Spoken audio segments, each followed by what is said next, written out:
오늘 우리에게 주신 하나님의 말씀은 누가복음 11장 1절부터 13절까지 말씀입니다. 우리가 계속 좀 보는 말씀, 반복해서 보는 말씀인데 한 번 더 보도록 하겠습니다. 누가복음 11장 1절부터 13절까지 말씀.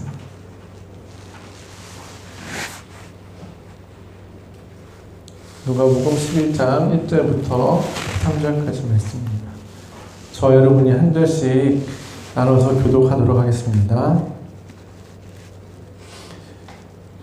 예수께서 한 곳에서 기도하시고 마치심에 제자 중 하나가 여짜오되 주여 요한이 자기 제자들에게 기도를 가르친 것과 같이 우리에게도 가르쳐 주옵소서. 예수께서 이르시되 너희는 기도할 때 이렇게 기도하라. 아버지의 이름이 거룩히 여김을 받으시오며 나라가 임하시오며 우리에게 날마다 일용할 양식을 주시옵고 우리가 우리에게 죄 지은 모든 사람을 용서하오니 우리 죄도 사하여 주시옵고 우리를 시험에 들게 하지 마옵소서. 또 이르시되 너희 중에 누가 벗이 있는데 밤중에 그에게 가서 말하기를 벗이여 떡 세 덩이를 내게 구워달라. 내 벗이 여행 중에 내게 왔으나 내가 먹일 것이 없노라 하면 그가 안에서 대답하여 이르되 나를 괴롭게 하지 말라. 문이 이미 닫혔고 아이들이 나와 함께 침실에 누웠으니 일어나 내게 줄 수가 없노라 하겠느냐. 내가 너희에게 말하노니 비록 벗됨으로 인하여서는 일어나서 주지 아니할지라도 그 간청함을 인하여 일어나 그 요구대로 주리라. 내가 또 너희에게 이르노니 구하라 그러면 너희에게 주실 것이요 찾으라 그러면 찾아낼 것이요 문을 두드리라 그러면 너희에게 열릴 것이니 구하는 이마다 받을 것이요 찾는 이는 찾아낼 것이요 두드리는 이에게는 열릴 것이니라. 너희 중에 아버지 된 자로서 누가 아들에게 생선을 달라 하는데 아들이 생선을 달라 하는데 생선 대신에 뱀을 주며 알을 달라 하는데 전갈을 주겠느냐. 함께 읽겠습니다. 너희가 악할지라도 좋은 것을 자식에게 줄 줄 알거든 하물며 너희 하늘 아버지께서 구하는 자에게 성령을 주시지 않겠느냐 하시니라. 아멘. 네, 우리가 오늘 함께 나누는 말씀은 조금 오랫동안 같이 계속해서 반복해서 보는 말씀인데 본래는 여기 뒤에 말씀을 보려고 했는데 그 본문에 이 화이슬진저가 6번이나 등장하는 바람에 이 새해에 화이슬진저를 6번이나 이렇게 설교하는 게 조금 안 좋을 것 같아서 그래서 한 주 더 오늘 본문을 가지고 하게 되었습니다. 오늘 본문 우리가 계속해서 봐왔듯이 1절부터 4절까지는 예수님께서 제자들에게 가르쳐 주신 기도로 되어 있고 그 이후에 5절부터 또 이르시되로 시작하면서 5절부터 13절까지는 그 예수님께서 가르쳐 주신 기도를 보충하는 비유와 설명으로 구성되어 있습니다. 오늘은 그 중에서도 주기도문을 보충해 주는 더 자세하게 설명해 주는 5절부터 13절까지 말씀을 중심으로 보도록 하겠습니다. 이 5절부터 시작하는 비유는 보통 기도에 대한 교훈으로 설교가 많이 되면서 인용되었던 그런 부분인데 끈질기게 기도하고 간절하게 구하면 하나님께서 귀찮아서라도 우리의 기도에 응답해 주신다. 그러니까 하나님께서 하나님이 귀찮을 때까지 우리의 기도 제목을 붙잡고 간절히 기도하자라는 식으로 믿어왔습니다. 그런데 지난번에도 말씀드렸듯이 우리가 이 말씀을 볼 때, 해석할 때 예수님께서 제자들에게 하신 말씀이라는 사실을 잊어서는 안 됩니다. 그 당시에 이제 제자들의 주된 활동은 이 동네 저 동네 막 2명씩 3명씩 짝지어서 다니면서 하나님 나라 복음을 전파하는 데 주력하는 그런 시대였고 그런 때였고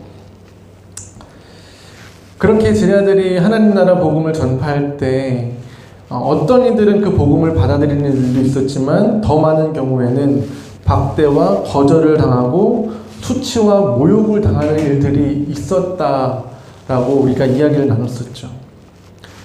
우리가 읽고 있는 당장 이 13절 이후 14절부터 봐도 예수님의 면전에다가 대고 예수는 귀신의 하수인이라고, 귀신의 힘을 힘입어 귀신을 쫓아낸다고 이렇게 음해하는가 반면에, 또 꼬투리를, 예수님이 하시는 그 말씀과 일들에 대해서 꼬투리를 잡으려고, 시험을 하려고 하늘에서 내려오는 표적을 보여달라는 사람들이, 무리들이 대거 있었어요.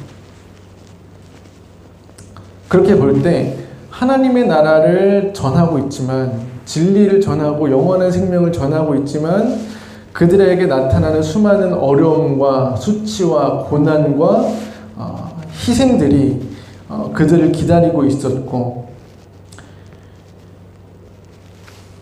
지금만 아니라 지금보다 앞으로 더 많은 어려운 일들이 예수 공동체에게, 예수를 따르는 그 사도들에게, 제자들에게, 예수의 교회에게 일어날 것임을 예수님은 알고 계셨고, 그런 상황에서 예수님이 주기도문을 알려주시고 오늘 비유를 하고 계시다라는 그 사실을 인지하고 오늘 말씀을 읽어야 합니다. 그냥 자기의 소망을 하나님 앞에 끈질기게 관철하는 기도의 능력에 대해서 말하고 있는 건 아닌 것 같아요. 그런 의미에서 이 비유에서 등장하는 인물이 두 사람이 아니라 세 사람이라는 것에 주목해 볼 필요가 있습니다. 그냥 기도의 능력에 대해서 설명할 거였으면 굳이 3명까지 필요 없고 둘이었으면 충분했겠죠. 그런데 이 비유에는 등장하는 인물이 정확하게 세 사람입니다. 한 동네에 A랑 B라는 친구가 살고 있었어요. 그런데 이 B의 또 다른 친구 C가 비유에 등장을 합니다. 그런데 이 C라는 친구는 이 A와 B와 한 동네에 살고 있지 않고 좀 먼 곳에서 살고 있었던 것 같아요. 이 여행 중이었던 이 C라는 친구가 한밤중에 B를 찾아왔습니다. 왜 한밤중에 찾아왔을까요? 네? 다시요? 재워달라고. 재워달라고. 재워달라고. 네. 그쵸. 재워달라고 왔겠죠. 그런데 팔레스타인 지역은 낮에는 해가 너무 뜨거워가지고 먼 장거리를 이동하는 게 어려웠어요. 그래서 장거리를 이동하려면 당연히 그 지역에서는 저녁에 해가 진 이후로 이동을 하는 것이 당연했고, 밤에 이동하다 보니까 이제 잘 곳이 필요해서 재워달라고 C는 B의 집에 찾아왔습니다. 그런데 문제는 이 B의 집에 C를 대접할 밥이 없었던 거예요. 떡이 없었던 거예요. 그래서 그 한밤중에 B는 같은 마을에 사는 친구인 A에게 찾아갑니다. 이 친구를 찾아간 시간은 제법 늦은 시간이었던 것 같아요. 식구들이 모두 잠자리에 든 시간이기 때문에 찾아가서 문을 두들리고 친구를 불러서 깨워서 빵을 얻는 행위는 좀 예의에 좀 벗어나는, 환영받기 어려운 그런 일이었습니다. B의 입장이 어땠을까요? 좀 난감했겠죠. C에게 대접할 게 좀 있었으면 좋았을 텐데, 그렇다고 먼 길에서 여행한 친구를 굶기는 건 그것도 아닌 것 같고, 친구 집에서 가자니 한밤중이고 미안하고, 내 잘못은 아니지만 내가 아쉬운 소리 해야 되고, 내가 미안한 소리 해야 되고, 내가 굽신거려야 되고, 미안하고 수치스럽기도 하고 그렇겠죠. 그런데 그럼에도 불구하고 이 B 친구는 한밤중에 떡을 구하러 자기 친구 A의 집으로 갑니다. 이렇게 보면 B는 정말 마음씨가 좋은 사람인가 보다라고 생각할 수도 있겠지만, 사실 더 정확한 이유는 그 당시 문화가 그랬기 때문이에요. 이스라엘에는 환대 문화라는 게 있어요. 신명기 10장 18절 19절 말씀을 보면은 제가 한번 읽어드릴게요. 고아와 과부를 위하여 정의를 행하시며 나그네를 사랑하여 그에게 떡과 옷을 주시나니 너희는 나그네를 사랑하라. 전에 너희도 애굽 땅에서 나그네 되었음이니라.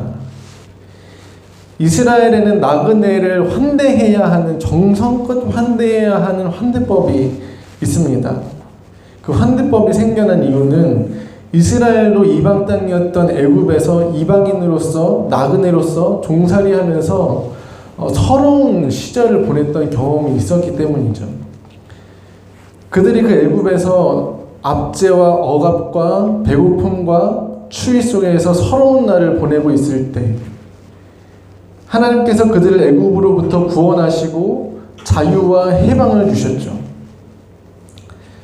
그 나그네의 서러움이 어떠한지를 아는 민족으로서 하나님의 긍휼, 그 종살이로부터 나그네로부터 해방시키고 자유하게 하시는 하나님의 긍휼을 맛본 자로서 나그네를 환대하고 그 환대를 통해서 하나님의 자유와 해방의 맛이 어떤 것인지, 하나님이 어떤 분인지 그것을 경험하도록, 하나님을 기억하도록 하나님께서 명령하신 것이 환대법입니다. 그래서 이 이스라엘의 나그네에 대해서 환대하는 환대 문화는 이스라엘의 정체성과 매우 깊은 관련이 있기 때문에 우리와는 약간 다르지만 굉장히 핵심 문화 중에 하나였어요. 그런 배경에 있어서 이제 B가 C를 환대하기 위해서 A에게 찾아간 거죠. 그리고 7절, 8절 말씀을 우리 한 번 더 같이 봤으면 좋겠는데 7절, 8절 말씀을 한번 하겠습니다. 한번 좀 틀어주시겠어요? 네, 7절, 8절 말씀 함께 읽겠습니다. 시작. 그가 안에서 대답하여 이르되 나를 괴롭게 하지 말라. 문이 이미 닫혔고 아이들이 나와 함께 침실에 누웠으니 일어나 내게 줄 수가 없노라 하겠느냐. 내가 너희에게 말하노니 비록 벗됨으로 인하여서는 일어나서 주지 아니할지라도 그 간청함을 인하여 일어나 그 요구대로 주리라. 이 부분에 있어서는 해석이 되게 분분하더라고요. 해석이 분분하다기보다는 번역 자체가 분분했어요. 특히 7절에 보면은 그가 안에서 대답하여 이르되, 이제 B가 C를 찾아갔는데 C를 문을 두드리고 불렀을 때 B가 A를 찾아갔을 때 A가 대답하여 이르되 나를 괴롭게 하지 말라. 문이 이미 닫혔고 아이들이 나와 함께 침실에 누웠으니 일어나 내게 줄 수가 없노라 하겠느냐. 이게 당연히 이런 건 이유가 되지 않고 당연히 일어나서 떡을 주지 않겠냐. 이렇게 해석이 가능한데 이 부분이 조금 헷갈려서 성경을 여러 번 찾아봤거든요. 그런데 문제는 개역개정 성경이랑 표준 세번역 성경은 당연히 떡을 주는 게 맞다라고 번역되어 있는 반면에 공동 번역, 메시지 성경, 그리고 원어 직역 성경에는 정반대로 해석이 되어 있는 거예요. 공동 번역 성경에 뭐라고 되어 있냐면 그 친구는 안에서 귀찮게 굴지 말게 벌써 문을 닫아 걸고 아이들도 나도 다 잠자리에 들어있으니 일어나서 줄 수가 없네 하고 거절할 것이다. 안 준다는 거예요. 완전히 두 개가 의견이 다르죠. 7절이 이렇게 완전히 정반대로 상이하게 다르다는 사실을 어젯밤 11시 59분에 알고 나서 멘붕이 찾아왔죠. 이걸 어떻게 해석해야 될까. 그런데 어쨌든 중요한 것은 7절보다 8절인 것 같아요. 8절은 그래도 똑같이 해석되어 있었어요. 벗됨으로 인하여서 일어나 주지는 않더라도 간청함을 인해서 그 요구대로 주리라. 중요한 것은 간청함을 인하여서 줄 거다라는 거죠. 이 8절에 나오는 간청함이라는 단어는 아나이데이아라는 말인데 우리가 그냥 그 한글 성경에서 문맥에 따라서 앞뒤를 같이 보면은 이 간청함이라는 말은 끈질기게 요구하면이라고 해석할 법합니다.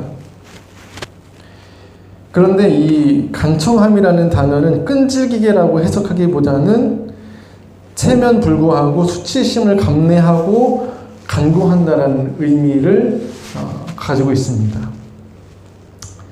이것은 예수님의 비유에 있어서 최고의 석학이라고 불리는 양대산맥이라고 하는 예레미야스나 케네스 이 베일리 이 두 사람 모두가 다 동의하는 부분이에요. 끈질기게라고 해석하기보다는 수치를 감내하고 체면불구하고 간구한다 라고 해석하는 거 옳다. 당시 유대 사회에는 명예라는 그 가치가 엄청난 가치였거든요. 최고의 가치였거든요. 그래서 우리가 아까 말씀드렸던 화이슬진저가 계속 등장하는 그 부분에도 보면은 종교 지도자들이 회당의 높은 자리에 앉기를 바라는 것 때문에 혼나잖아요. 그 명예로운 자리를 탐내하는 것 때문에 예수님한테 혼이 난단 말이에요.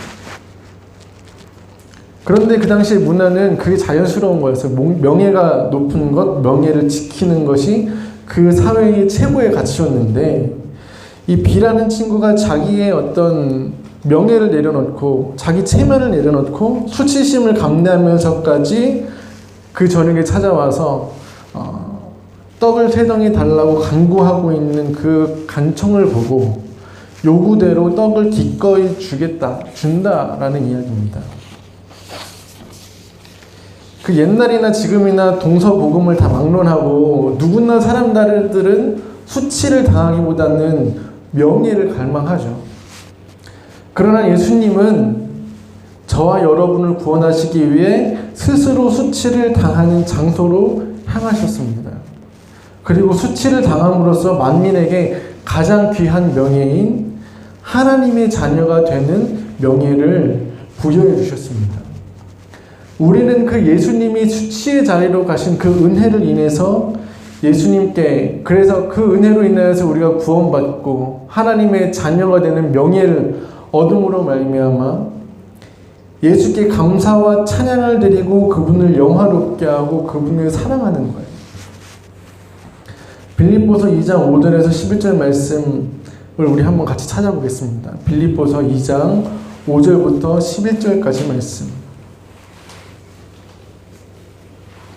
빌립보서 2장 5절부터 11절까지 말씀. 저와 여러분이 한 절씩 교독하겠습니다.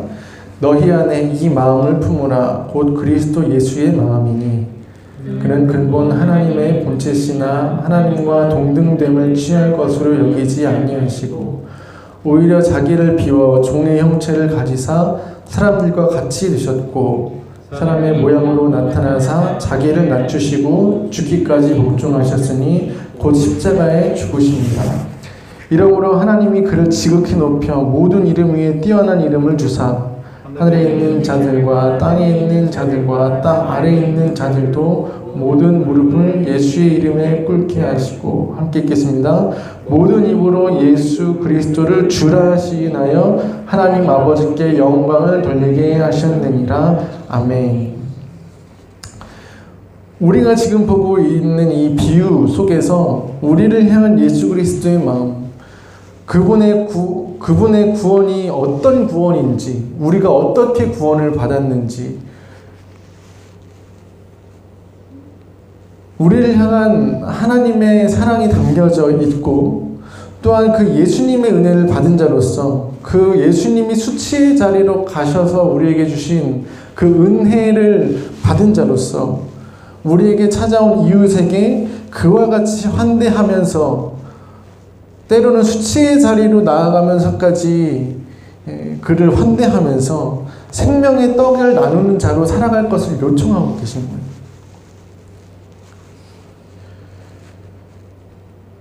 오늘 비유는 2사람이 주인공이 아니라 3사람이 주인공이라고 했어요. 오늘 비유에서 이 3사람 중에서 덕을 본 사람이 있죠. 수치함을 감내하면서까지 떡을 얻어서 이 떡을, 이 양식을, 생명의 양식을 비를 통해서 씨를 줬어요. 간구한 사람이 자기를 위하여서 간구한 것이 아니라 자기에게 찾아온 이웃을, 자기에게 찾아온 벗을 위해서 그 수치와 감내를 했고, 그로 인하여서 이 씨라는 자가 은혜를 입었다.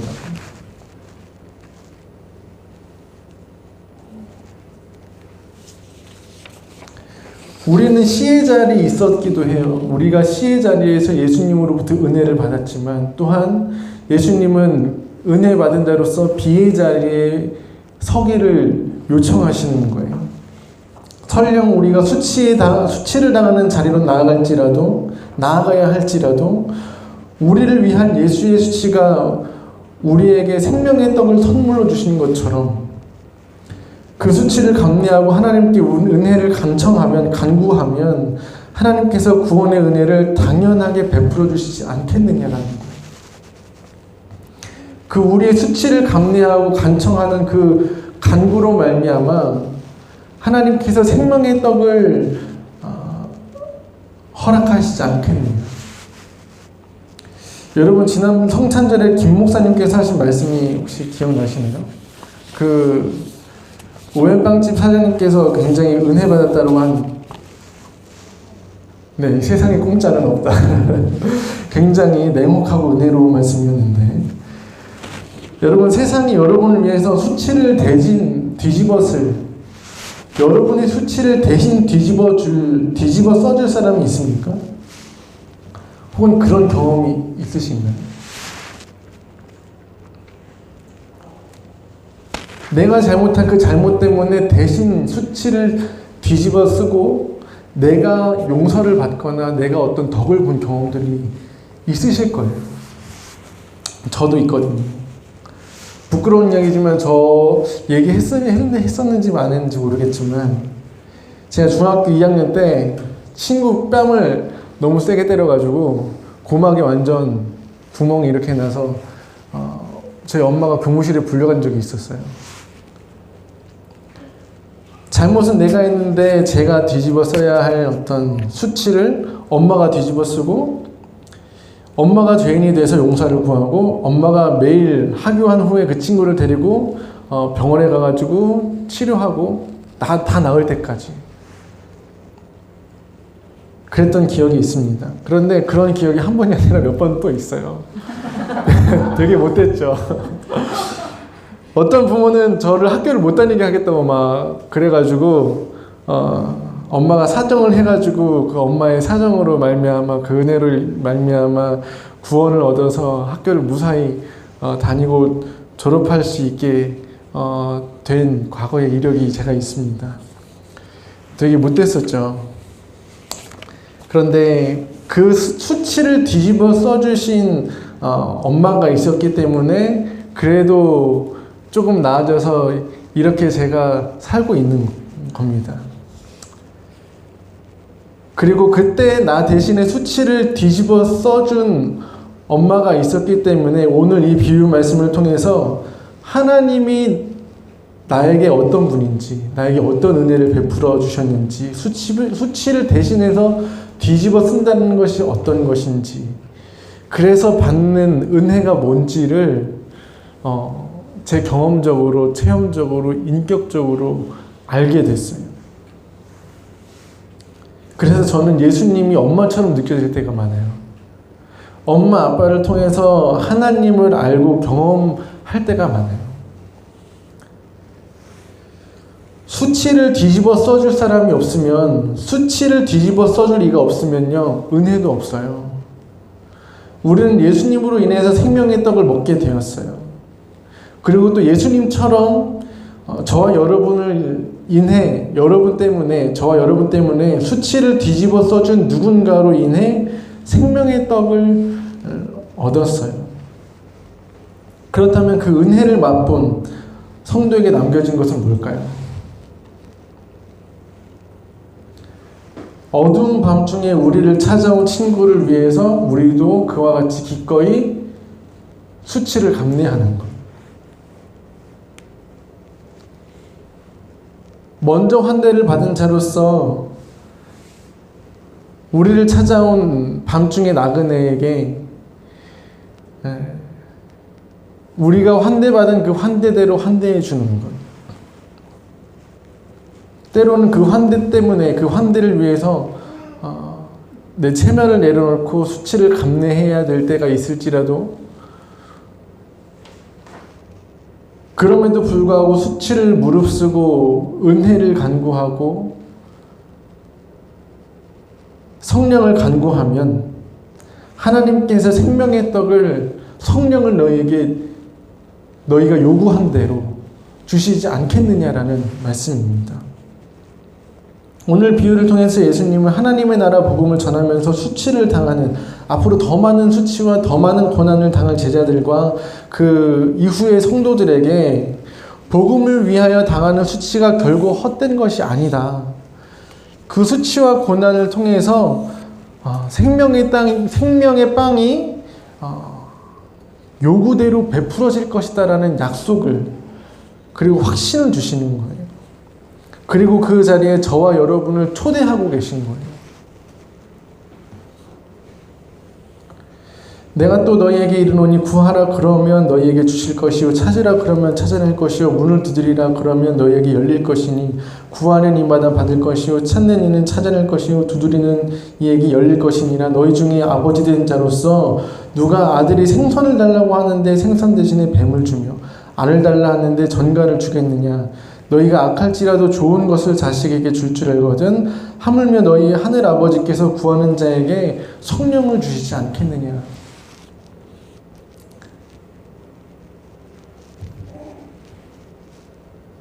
여기까지 말했으면 이제는 이 말씀들이 단순히 끈질긴 기도의 능력으로 자기의 기도 제목이나 자기의 소원을 이루라라는 말을 하고 있지 않다는 것은 아시겠죠.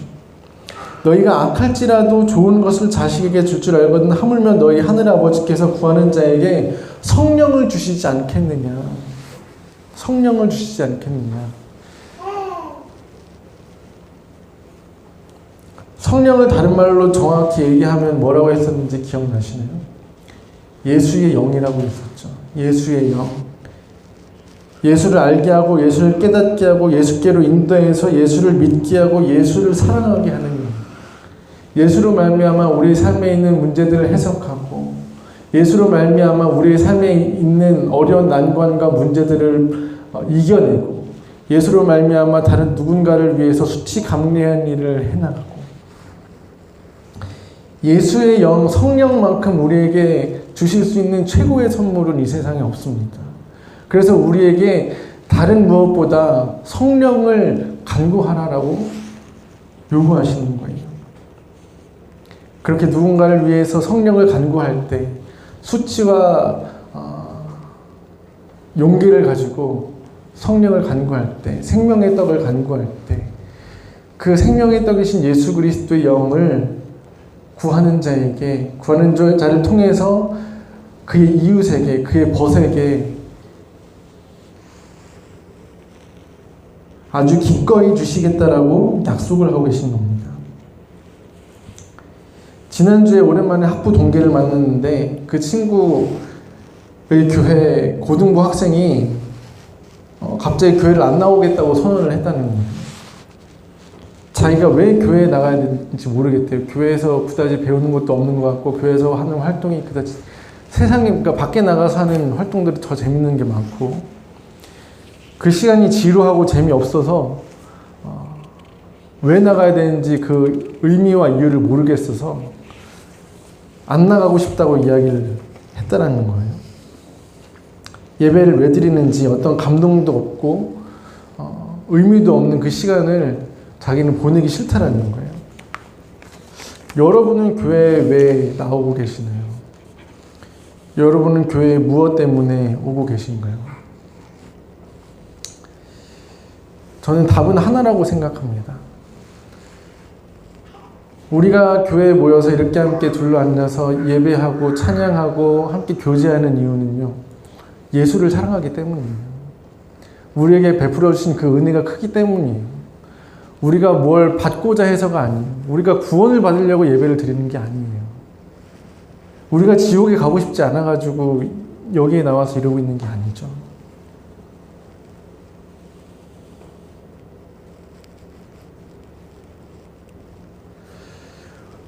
공짜가 없는 세상에서 우리에게 그 자기를 값없이 선물로 주신 그분, 자기를 죽기까지 우리를 사랑하시는 그분께 우리의 사랑을 고백하는 자리로서 예배와 이 교회의 자리, 공동체의 자리로 나오는 겁니다.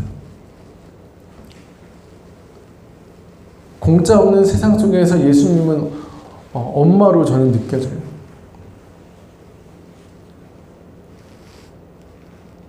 이 세상 어디에서 그런 분을 만날 수가 있나요? 교회는, 예배는 그분이 우리를 어떻게 사랑하셨고 어떻게 구원하셨는지, 왜 자격 없고 구제불능인 우리를 그토록 사랑하셨는지 그것을 알아서 그분께 감사하고 그분을 찬양하고 우리가 서로 그 사랑을 확인하고 격려하고 위로하고 나누는 것이 교회고 예배입니다. 교회에서는 그래서 늘 예수님에 대해서 이야기하고 예수님에 대해서 나눠줘야 되고 예수님에 대해서 찬양해야 되고 예수님에 대해서 배워야 됩니다. 그리고 또 성도의 삶은 그런 예수 전달자의 삶이어야 돼요. 수치를 입는 그 자리에 나아가서도 그들을 위하여서 수치를 입고 하나님께 성령을 간구하여서 결국에는 그들에게 예수를 알게 하는 예수 전달자. 2019년 예수의 영이신 성령이 바온의 공동체에 가득하게 임하기를 기도합니다.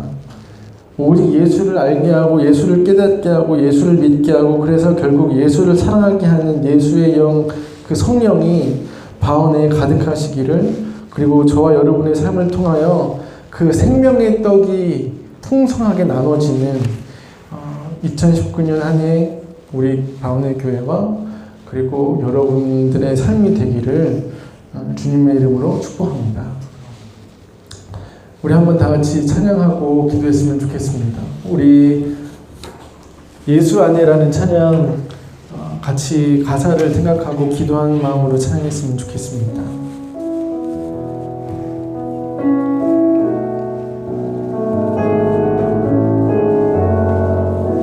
예수 안에, 예수 안에 소망 있네. 내 빛과 나의 논의 노래 환난 중에 도우시네. 주 나의 견고한 반석, 크신 사랑 크신 평화 두려움에서 날 건지네. 내 위로자 내 모든 것 주 사랑 안에 서리라. 완전하신 하나님이 우리와 같이 되셨네. 주 사랑과 그 공의로 세상을 구원하셨네. 십자가에 주 달리사 그 진노를 거두셨네. 내 모든 죄 담당하신 주 은혜 안에 살리라. 주님 당한 세상의 빛 어둠 속에 누이셨네. 영광스러운 그의 날에 무덤에서 부활했네. 승리하신 우리 주님 원수들을 물리쳤네. 나 주의 것 주 나의 것 주 보혈 안에 살리라. 우리 한번 기도했으면 좋겠습니다. 우리 먼저 기도할 때에는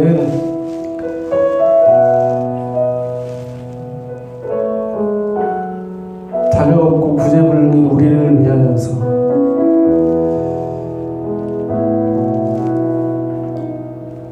그 수치의 자리로 나아가시고 죽임당하시고 고난당하신 어린 양이신 예수님께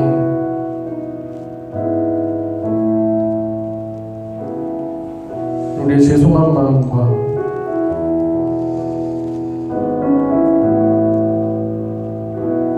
여전히 구제불능인 마음과 그것을 넘어서 감사와 찬송, 영광을 올려드리기를 원합니다. 우리 시간에 다른 것 기도하기 전에 먼저 우리를 위해 자기를 주신 그분께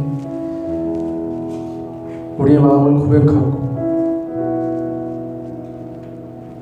다시 한 번 더 회개하고 다시 한 번 더 사랑을 회복할 수 있도록 하는 기도를 드렸으면 좋겠습니다.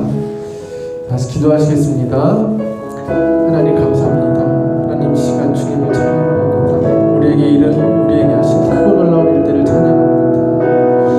자격 없고 구제불능인 우리를 위해서 수치당하기를, 사람이 되기를, 종이 되기를, 십자가에 달리기를 마다하지 않으시니 주님을 찬양합니다. 주님이 그렇게 수치를 당하심으로 우리가 나음을 얻었습니다. 우리가 생명의 떡을 먹게 되었습니다. 영원한 생명을 얻게 되었습니다. 주님, 우리가 그 주님께 날마다 감사와 찬양과 영광을 올려드리게 하시고 그 주님의 은혜가 우리의 삶을 이끌어갈 수 있도록 주님 함께해 주시옵소서.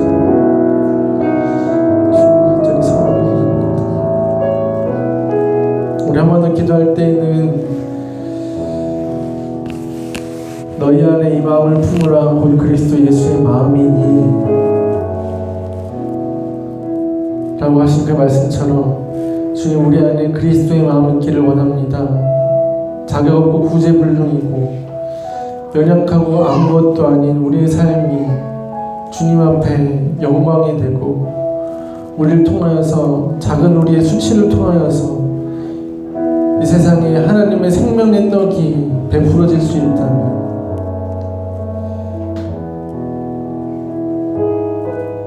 우리가 기꺼이 그 수치의 자리로, 낮아짐의 자리로, 종의 자리로 나아갈 수 있습니다. 우리에게 베풀어진 주님의 은혜를 기억하면서 주님, 우리에게 그리스도의 마음을 주십시오. 우리 그렇게 기도하면서 나갔으면 좋겠습니다. 기도하시겠습니다. 하나님 감사합니다. 하나님, 이 시간 우리가 바라고 원하는 것은 은혜 받은 자로, 긍휼을 입은 자로, 환대를 받은 자로서 우리도 다시 한 번 더 그 자리에 서기를 원합니다. 긍휼을 베푸는 자로, 수치를 당하는 자로, 종의 자리로 우리가 그렇게 살아갈 때에, 누군가를 위해서 그렇게 성령을 간구할 때에 하나님 성령을 주시겠다 약속하시니 요구대로 주겠다, 기꺼이 주겠다 말씀하시니 하나님, 우리를 통하여서 이 땅 가운데 생명의 떡이 베풀어지고 영원한 생명이 베풀어지고 예수의 영이신 성령이 베풀어지고 그거 놀라운 역사에 있도록 하여 주시옵소서. 하나님, 이 부족한 자, 아무것도 아닌 자, 구제불능이고 자격 없는 자를 사용하여 주시옵소서. 우리 한 번 더 기도했으면 좋겠습니다. 한 번 더 기도할 때에는 하나님께서 우리에게 생각나게 하는 이름들을 불러가면서 주님, 우리가 그를 위한 중보자 되기를 원합니다.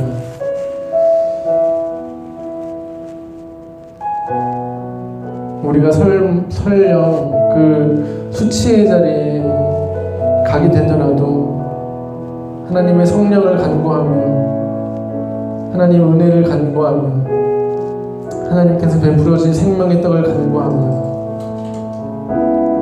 그 수치를 감내하게 하시고 그를 통하여서 하나님의 영원한 생명이, 하나님의 구원이, 하나님의 평화가 그에게, 지금 생각나게 하시는 그에게 흘러갈 수 있도록 우리 사용하여 주옵소서. 우리 그렇게 생각나게 하시는 이름을 불러가면서 기도했으면 좋겠습니다. 기도하시겠습니다. 하나님 감사합니다. 하나님, 이 시간 성령께서 우리에게 마땅히 기도해야 할 이름들을 생각나게 하셔서 그 이름을 불러가며 주님 성령을 간구하며 중보자로 기도할 때 하나님 성령을 기꺼이, 성령을 요구대로 예수의 영을 부어주셔서 하나님 참된 평안과 참된 생명과 참된 기쁨과 영원한 생명, 빛 되신 주님을 우리가 만나 깨달을 수 있도록 하여 주시옵소서. 하나님, 어려운 가운데 있는 주님, 우리 한동현을 위해서 기도하고 주님 어둠과 악한 영의 주님 세력을 이겨내고 주님의 빛을 보고 구원 얻게 하여 주시옵소서. 하나님,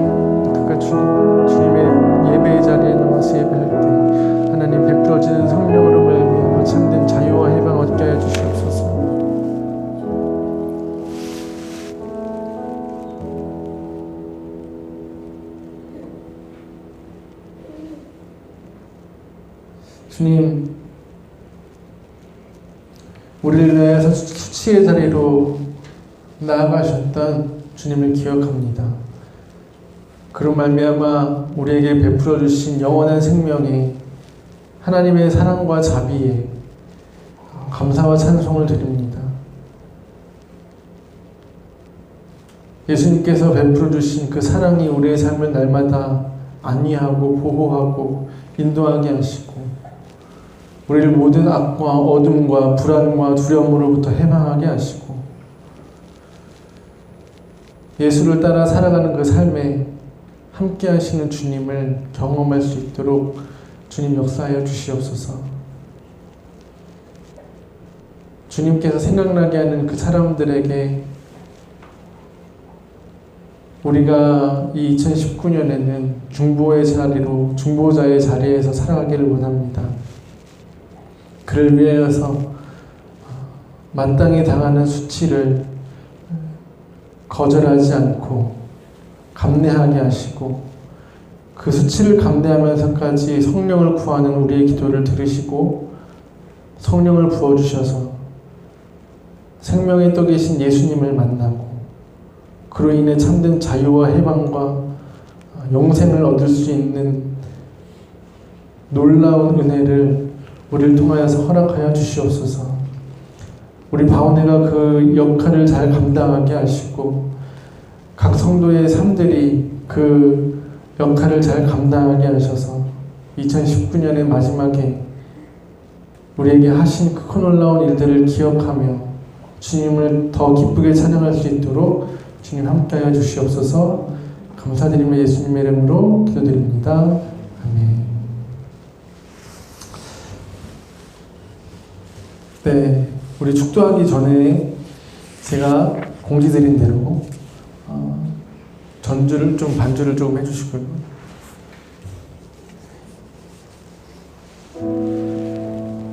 이미 며칠이 지났지만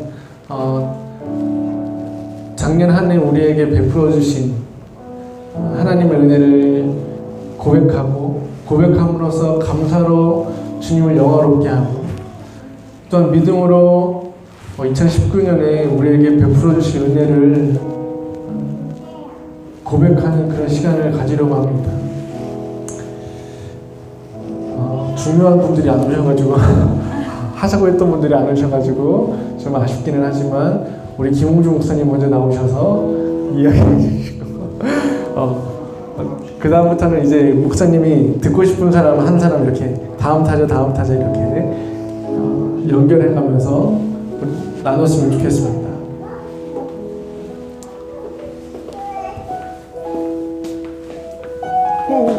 해야 돼요.